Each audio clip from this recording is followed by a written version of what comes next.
Hey, welcome back to the Glycogen Cycling channel.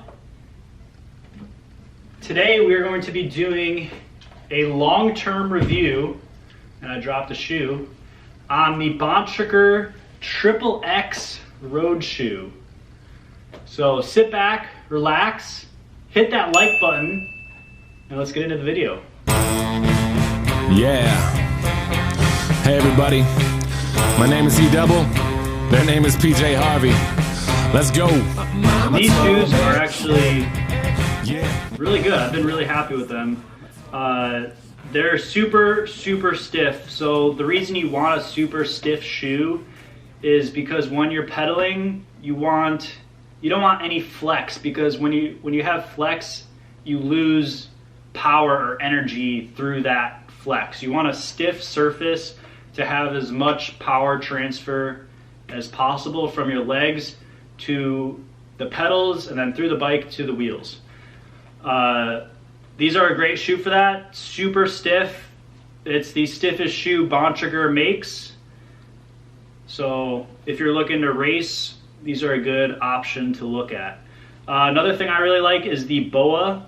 I actually haven't ridden the lace-up shoes, but in my opinion, it's just super convenient if you're mid-race or whatever, just to be able to tighten or loosen just slightly to get your comfort exactly where you want. Some people say that you can never really get the tightness exactly where you want on your foot, but in my opinion, just from wearing shoes or wearing lace-up hockey skates, the laces tend to even out as you ride longer and longer, or whatever. So in my opinion, BOA is the way to go. You can lock in exactly where you want to be with the clicking mechanism, and it's going to stay like that for your entire ride. One thing I will say is these shoes are slightly narrow. So if we come over here and look at my feet really quick, you can see when I stand up, I have this little bone that comes out of my foot, which is, I don't know if that's normal, but you can let me know in the comments if you have that. But I crashed and I actually put a hole in these shoes right here. And on this shoe, I've crashed before and a little scuff mark right there. So when I've done really long rides, my feet do tend to hurt on the outside right there. So that's one thing to be aware of if you have wide feet like I do. One other thing I'd like to mention is we have these grips up top, which are not replaceable, but this one on the heel is. So you can buy a replacement heel for these shoes if you wear them out. One thing I have noticed on my old shoe is the top part is a slightly different, which I think I like a little bit better, because on these you tear up the toe a little bit on the carbon when you're walking. Like I was saying, these shoes are slightly narrow, but that being said, you do get used to them. I have pretty wide feet and I still really like these shoes. I've taken them on some crazy cycling adventures. So there's not really, I've beat these to the ground. I've done 2 Everestings. I've ridden across the state of Florida and back, which was 26 hours in these shoes.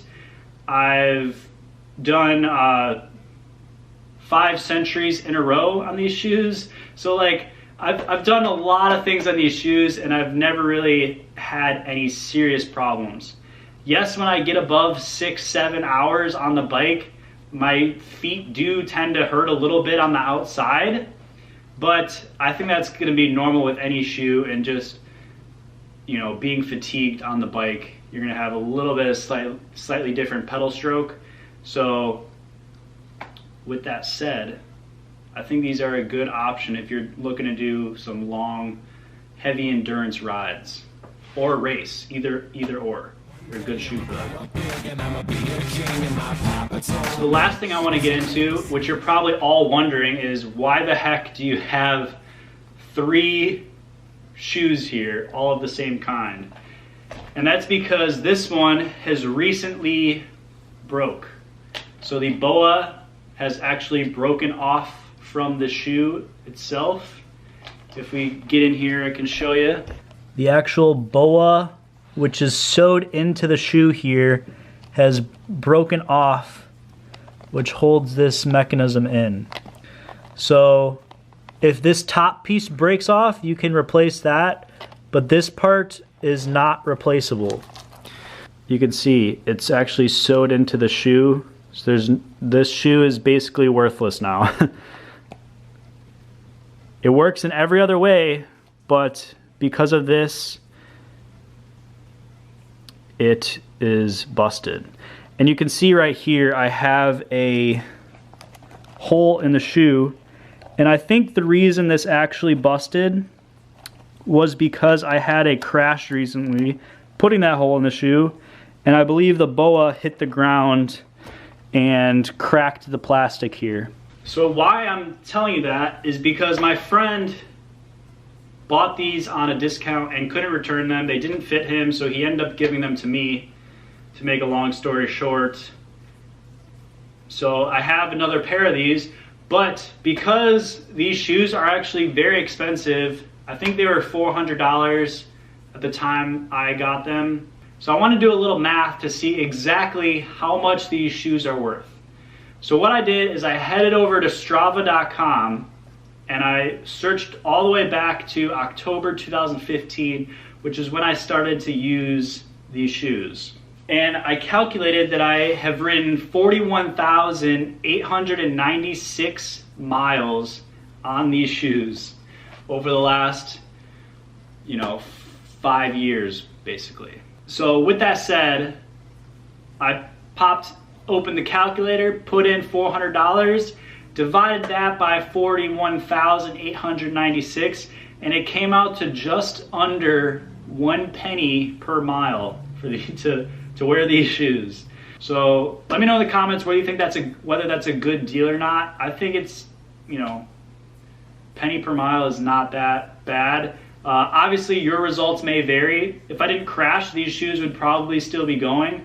So that being said, I think it was time. I noticed the BOA on these new shoes are actually a lot more sturdy and the grip isn't worn off completely.